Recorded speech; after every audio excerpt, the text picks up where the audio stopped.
Hello বন্ধুরা, তো সবাইকে আমার চ্যানেলে স্বাগত। তো সবাই ভালো আছো নিশ্চয়ই। তো আমিও খুব ভালো আছি। তো আজকে তোমাদের সাথে শেয়ার করব আমি হোয়াইট পাস্তা কিভাবে বাড়িতে বানাই সেটা। তো দেখো, পাস্তাগুলোকে আমি সিদ্ধ করে নিয়েছি। এই ধরনের পাস্তা ব্যবহার করেছি, তোমরা যে কোনো নিতে পারো।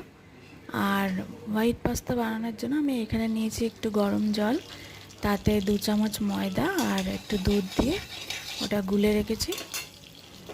আর এদিকে আমি নিয়েছি মাখন, একটুখানি মাখন দিলাম কড়াইতে, দিয়ে ওই যে জলটা করে রেখেছিলাম ময়দা দুধ আর জল দিয়ে, সেটাকে আমি কড়াইতে দিয়ে দিলাম। দিয়ে এটা ভালো করে নাড়তে হবে যাতে দলা না পাকিয়ে যায়, কারণ যেহেতু ময়দা আছে, ময়দা থাকলে একটু লেগে যাওয়ার চান্স থাকে।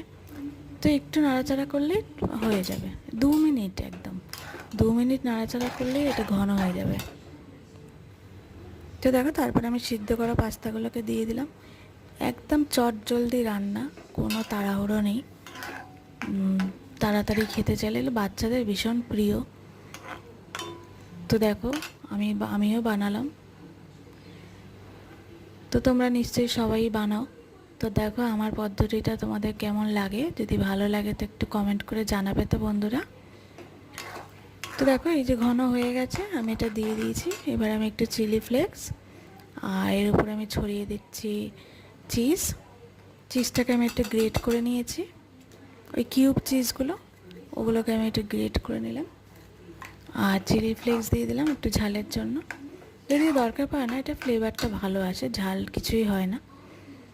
তো দেখো, একদম মাখা মাখা ঘন ঘন তৈরি হয়ে গেল হোয়াইট সস পাস্তা। তো আমি বাড়িতে বানাই এরকমভাবেই, একদম হোমমেড, বাইরের কোনো মশলা ব্যবহার করিনি, আমি নিজের মতো করে বানিয়েছি। তো তোমাদের যদি দেখে ভালো লাগে তোমরাও বানাতে পারো এইভাবে। আর একদম মোটামুটি 15 মিনিটের মধ্যে রান্না শেষ। তো বাচ্চারা যদি তাড়াতাড়ি খেতে চায় তো এইভাবে বানিয়ে দিতে পারো। আর খুব স্বাদ হয়েছিল, একবার তোমরা বানিয়ে দেখতে পারো।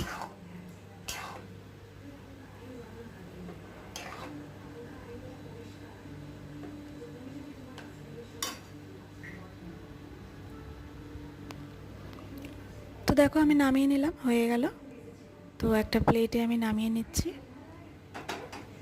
তো তোমরা দেখো, যদি তোমাদের পছন্দ হয় তাহলে একটা সাবস্ক্রাইব করো, একটা লাইক করো বন্ধুরা, আর কমেন্ট করে অবশ্যই জানাবে যে কেমন হয়েছে।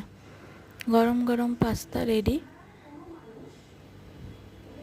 তো একদমই মশলাপাতির ঝামেলা ছাড়া এরমভাবে বাচ্চাদের করে দিলে বাচ্চাদের খুব ভালো লাগবে, হেলথের জন্যও ভালো।